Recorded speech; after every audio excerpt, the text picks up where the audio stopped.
السلام عليكم ورحمة الله تعالى وبركاته. الرجاء الاشتراك في القناة مع تفعيل زر الجرس حتى يصلك كل جديدنا.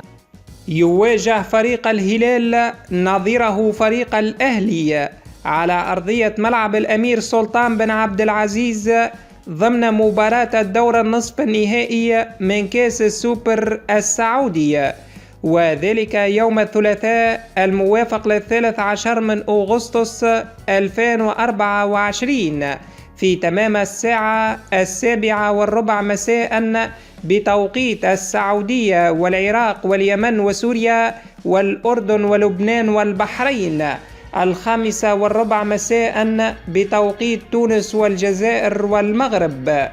تاريخ المواجهات بين الهلال والأهلي في مختلف البطولات، وتقابل الفريقان في 147 مباراة في مختلف البطولات.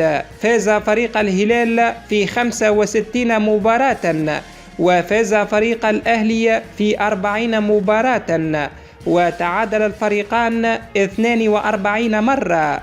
سجل فريق الهلال عبر التاريخ 211 هدف في شباك الأهلي، بينما سجل فريق الأهلي 166 هدفا عبر التاريخ في شباك الهلال.